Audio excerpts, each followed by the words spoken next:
right. Blessings, right? Happy Fall Equinox. So what I want to do is kind of like a quarterly, right? I'm going to break the year up into quarters and see if we can get a little bit of expectation in terms of what to look for, a little bit of guidance for each of these quarters coming up to close out 2020 and then bring in 2021. So for the rest of this quarter, we've got Saturn and Pluto going direct. We do have a Mercury retrograde. That's going to be really exciting because Mercury is going to go direct on election day here in the States.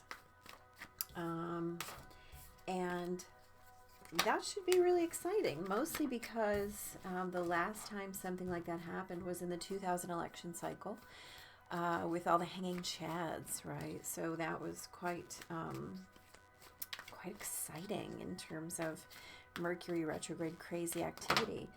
And it'll be interesting to see what this one brings. Mercury does go direct on election day. So it might make a difference. We'll see. We'll see. Also, you know, there's a lot of things going on. You know, our big three are Jupiter, Pluto, and Saturn up in Capricorn. They squeeze up together again, and we've got a lot of things that happen. In addition to that, Mercury retrograde. Yeah. We've got a Venus trines the big three. We've got a Venus and Mars opposition. We do have a lot of planets, of course, that will be going, wow, direct. Like I said, Saturn and Pluto. Also, Mars and Neptune all go direct. We've got, you know, some activity. It just depends on, you know, what you're talking about. We've got everybody moves different places, right? Saturn is moving into Aquarius. Chiron moves direct. Yeah, Jupiter. Just a lot of busy. Venus moves into Sagittarius and all those good things. And once the winter solstice hits in December, of course, our sun moves into Capricorn, and Mercury will be moving through that Saturn, Jupiter, Pluto triplicity up there.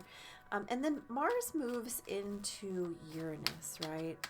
And so there's this really big square that starts to happen with Uranus squaring, Uranus and Mars, right? Squaring Jupiter and Saturn. That'll be kind of exciting, mostly because after that Saturn stays square Uranus in different forms basically all year. And so we're talking about rules, boundaries, and restrictions. And then Uranus, the planet of sudden change in Taurus, right? We don't like sudden change in Taurus. We think that's not to be had. But Uranus, or Taurus, also represents structures, right? Foundations and resources. So, you know, we might definitely feel that pinch of Saturn, this planet of rules, boundaries, and restrictions. And remember, it's always about creating your own so that you can avoid external rules, boundaries, and restrictions. But if we're talking about that square, a Uranus that's in Taurus, right? A Uranus that's in Taurus is already challenged because Uranus is that electric, dynamic kind of energy. It's very, you know, Aquarian. It's very It's very about the collective. It's very about that sudden jolt, those sudden awarenesses. And I mean, Taurus doesn't really want to do anything suddenly. So that square, I mean, it goes on all year. So we definitely might feel that challenge. It probably, it will play out on the larger stages, but it will also play out in our lives, right? Of course, everything does. And so I think perhaps what we could do is just try to be open, right? And really, really get down with that, creating our own rules and boundaries and restrictions so that it doesn't feel like we are exploding and imploding all the time in order to get things accomplished. We've also got another Mercury retrograde in Aquarius. Venus moves into Capricorn. And I mean, in February, there's so much Aquarius energy, right? Pluto and Venus and Saturn and Jupiter and the Sun and Mercury all at one point are in Aquarius trining the North Node. I mean, so, you know, these are what we do in the beginning of 2021 really is going to affect our destiny. Personally, but also globally, right? This is collective energy. This is collective energy. This is the time when what we do for ourselves really, really will be mirrored on the global stage and the galactic stage. Once that sun moves into Pisces and Venus moves into Pisces, we're going to start to feel that like luminous kind of otherworldly ability to really witness those changes. It's going to be a big deal. And again, we still have that Uranus squaring Saturn. That doesn't change. It just hangs in there. It just hangs in there. After the vernal equinox,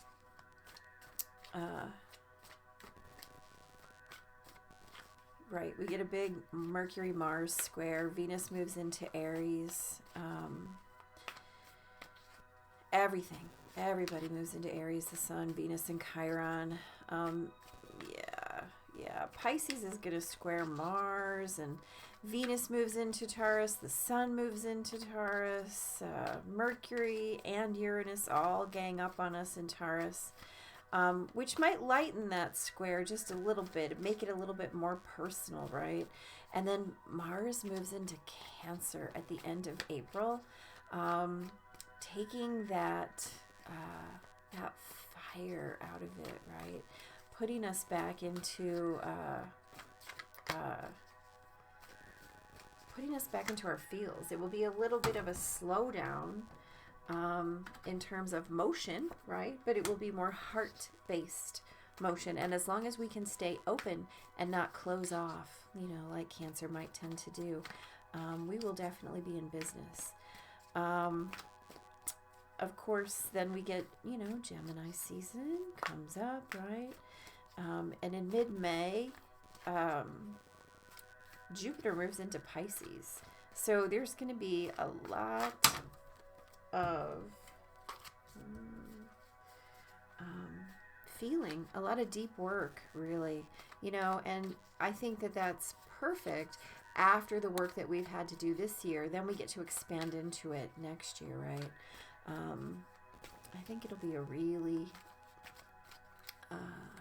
it'll be a time of growth, right? That karmic growth, right? Definitely reaping the benefits of the work that we do and have been doing, which is kind of amazing.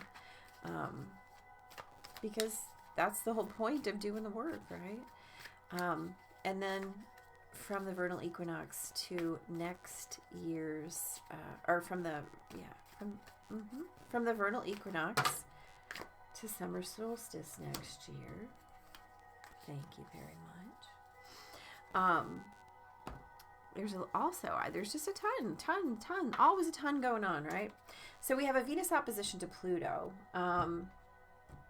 you know, which will be exciting in terms of how we do what we do. Saturn gets a lot of play in that quarter. There's there's one point where Saturn is still square Uranus and Taurus, opposite Venus and Mars in Leo, trining the North Node, and also I think it's square Chiron. I don't know.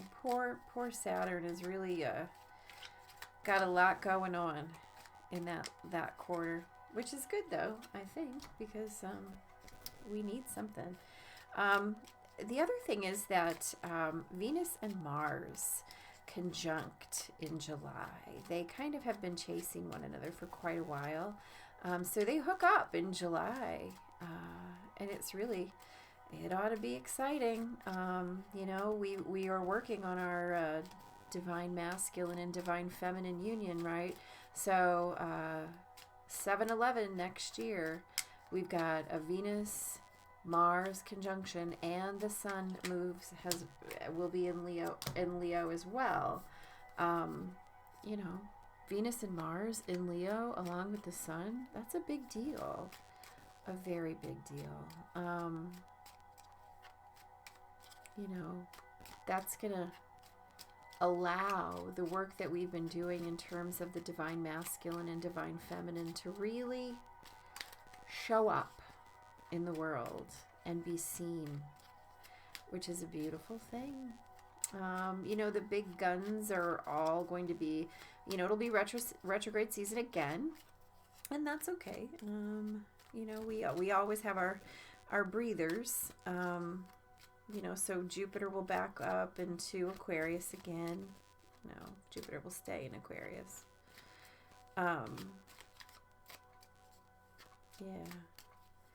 Yeah, we have some Sun opposition to Jupiter, and there's a couple of grand trines actually in that quarter. Venus in the North Node and Saturn. Beautiful stuff. That will be very helpful in terms of balancing out this energy, easing out, smoothing the edges, right? And then we have another big grand trine with Saturn and Mercury in the North Node. So, you know, these are all planets that have gotten a lot of action and need a little bit of smoothing around the edges, a little bit of ironing. And, you know, we'll go through them as they come. But, you know, there's a lot going on. That Saturn-Uranus square is going to really dominate our energy for 2021. And so let's, you know, I mean, you know, we'll talk about it more as it goes on, but it really is going to be all about learning to balance the greater good and learning to work for the greater good, right? That our resources are not only, and let's remember, please, that Taurus resources are not just tangible resources. They're also intangible resources, right? So it's not just what I have. It's also who I am and how I feel. It's my esteem, my love, who loves me, what I love. Those are also very Taurian things. And so we can opt for that growth, that choice of Saturn and Aquarius, right? Which is asking us to opt for the greater good, to set our own rules and boundaries and restrictions with that in mind, right? And then Uranus doesn't have to work so hard in Taurus to get off the ground. Yeah, you know, the bottom line is that the choices that we as individuals make are really going to play out on the global stage, and that's just the way it is. So let's look at our first quarter, right? So September, October, November, all the way through December. So we've got the Magician and the World and the King of Wands, right? So The Magician is about knowing that you have every single thing that you need, right? He's got all of his, he's got each and every element represented. And he's got that infinity symbol over his head. He is well resourced. There's nothing he needs that is not within him, right? And he knows it. This is the world. So this is about closing out cycles and beginning new ones, right? So anything that you've been working on, anything that you've been plotting or planning, again, we've got those four corners, comes into fruition. The world is about those cycles. The world is about endings and beginnings, beginnings and endings, and knowing that with each ending, there is a new beginning, right? And it's just about cycles and identifying the patterns. So it's about knowing that everything that's happening, we are prepared for. And the King of Wands, he is the master of his passions. He is in full control of his impulses. He does not need to hurry. He does not need to race. And so this is about union. This is about love. This is a card of love, right? This is a card of full cups. This is a card of heart space. This is a card of I have everything I need. I'm going to make choices. I'm going to utilize my energy. And I know that in this quarter, my heart is going to make the right decisions in order to bring everything I need into cycle, right? That's a beautiful. So this is a beautiful quarter. It absolutely reflects all of our big movements direct, and it reflects those rules and boundaries and restrictions, right? And that expansion and that transformation all coming together to create exactly what our hearts desire. So it's a beautiful end to 2020, even though it's been a rough getting here, right? So the beginning of 2021, we have the Five of Pentacles, which is a card of like being out in the cold, like we feel like we lost something. And let's be fair, everybody lost a little something in 2020. So the bonus is that this is about dealing with loss, right? This is just about how you feel about it. So if we can step into 2021 with that awareness, and I mean, we've got a couple of really beautiful cards to balance that out, right? We've got the Queen of Swords. And what we know about the Queen of Swords is that she is in her fullness of expression and ideas. She's got a great grasp of possibility and every kind of thing you can imagine going on. She is limitless potential, limitless possibility. She is seated on this beautiful throne of divinity with the transformation symbols. And in her hand, she holds this Ace of Swords, right? And we know that aces are all about what you grasp, right? It's an offering from the divine. And so this is all about knowing exactly what ideas you need and being able to cut away any of the bullshit, right? So this is about cutting our losses for that first quarter.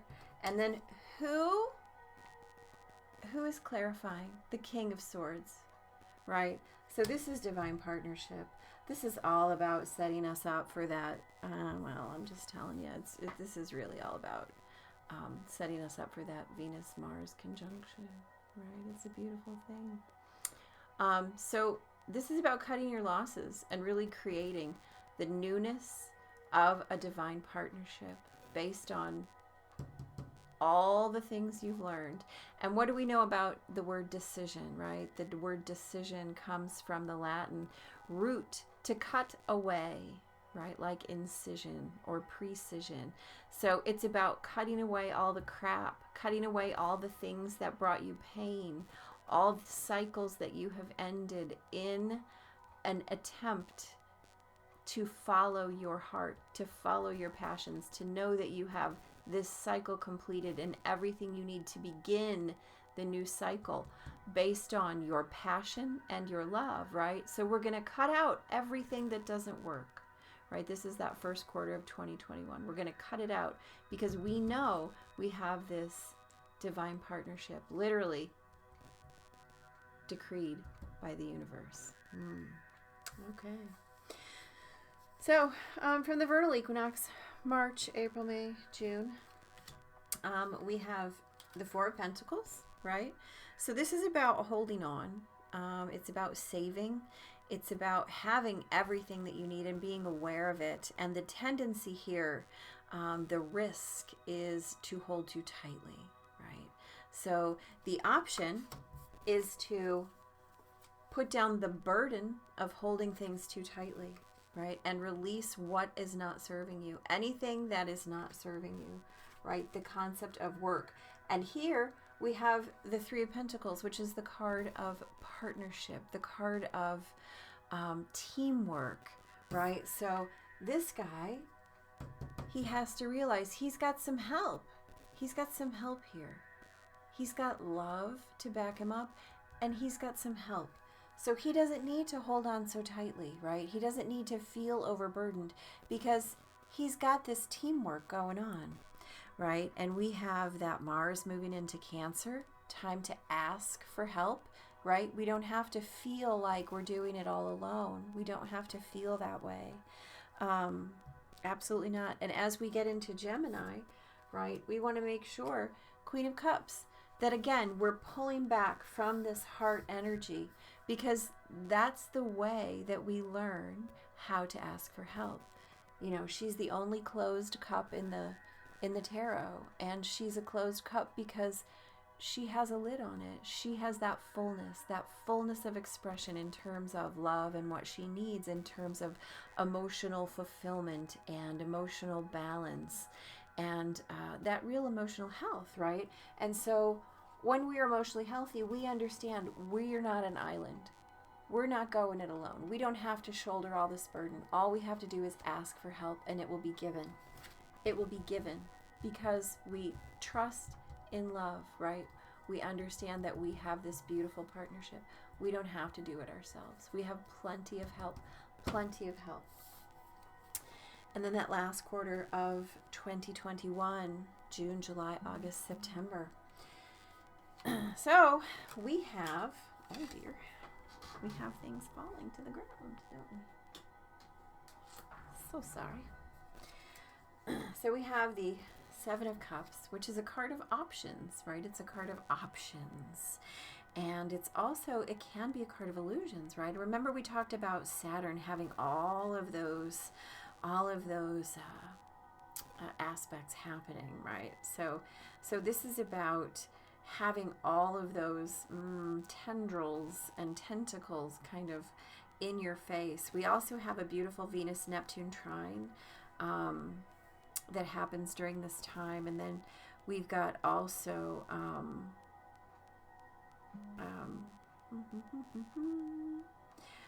we've got Venus and Mars. Thank you, that's what I'm looking for. Venus and Mars. So, right, I told you it was going to heat up, right? So this is about options. You've got options, right? And we're balancing those options. Six of Pentacles is about generosity. It's about giving as good as you get. This is the ultimate Venus and Mars card. And not only that, but we have the Lovers, right? So again, this is divine union, divine union, divine union, decreed by the angels, overcoming, right? So we see the gorgeous fruit of the tree of knowledge, and we see these flames. This is the reflection of all of this energy, these cycles bringing into balance, right? The options, right? And then we've got this this Five of Swords. So here's the thing. This is a card of Pyrrhic victory, and what that means is it's an empty victory, right? The key here is that while you are in the process of all of these things, you cannot destroy that which you wish to win. So this is traveling through the year mindful of your goals, so that once you get to next year's fall equinox, you have recognized your potential, led with love, gotten rid of those feelings of old hurt, cut them away, and stepped into your divine partnership. Realized that you don't have to do it alone, asked for help, and balanced out the fact that this love is divine. You are that expression, right? You are the expression of this divine love. It's not an illusion. And by the time you get to the end of next year, you have chosen to overshadow that victory and not allow it to be an empty one. It's what you're working toward. Let's grab an oracle for each quarter, please.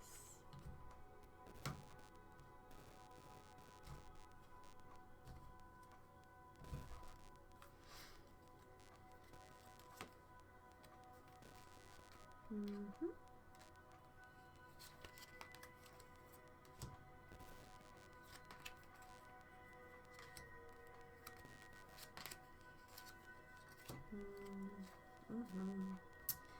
So, for the first quarter, we have number 51, which is milk and honey.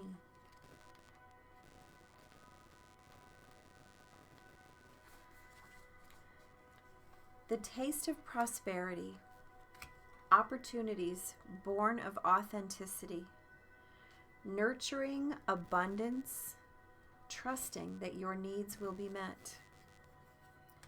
You've entered a sweet time in your life, enjoying the land of milk and honey that everyone wants to experience.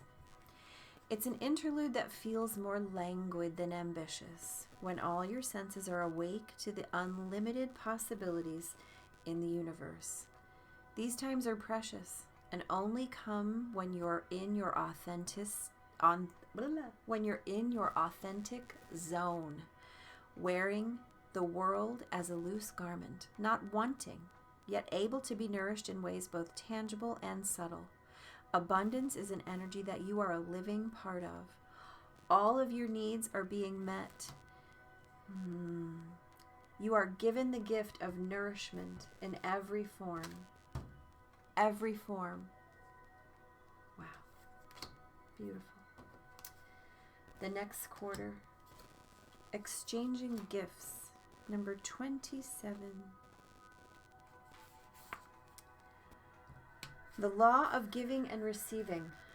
Currency, trade-offs, weighing costs, and determining value. This is all about that swords energy. You are entering into a productive and enriching time when all manner of opportunities are being offered to you.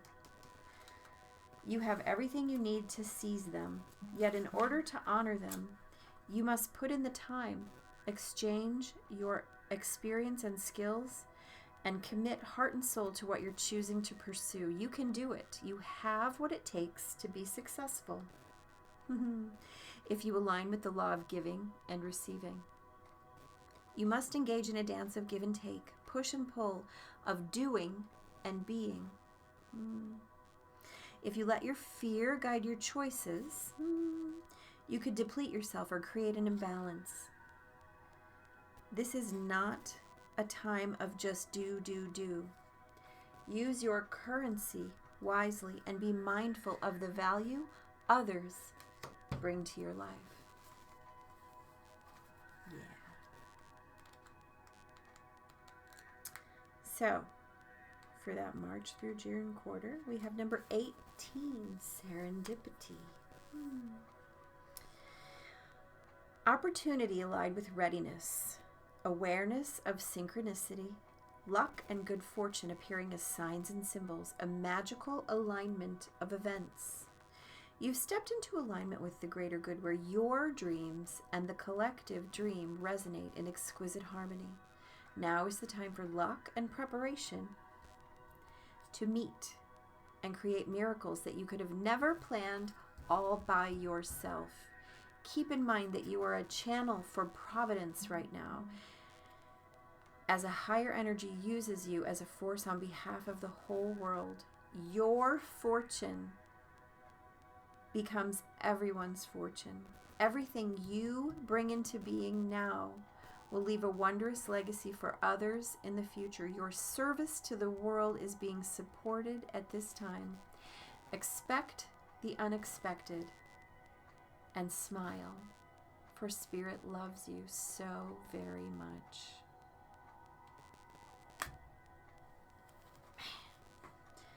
That last quarter we get breathe.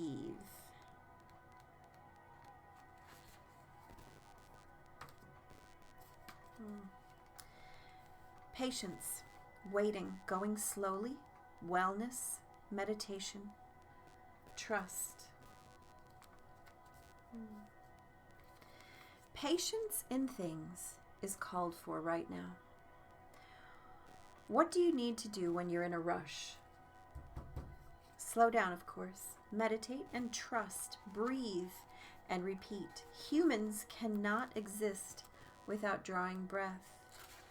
Now is the time to allow the body-giving element of air to replenish your body, your being, and your very essence.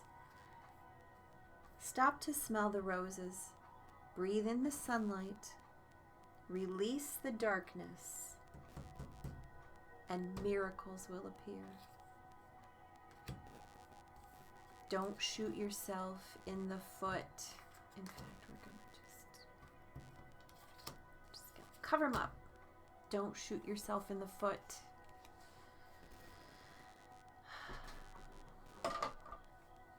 Yeah, those are some powerful messages, guys. It's going to be a big year. There's a lot of collective awareness we need to be in, but we also need to be honoring our own individual journey. That's how we get change in the collective, by doing the work on ourselves, by trusting in our own abundance and our own abilities, by releasing what did not come from God, and from knowing what came from God and allowing it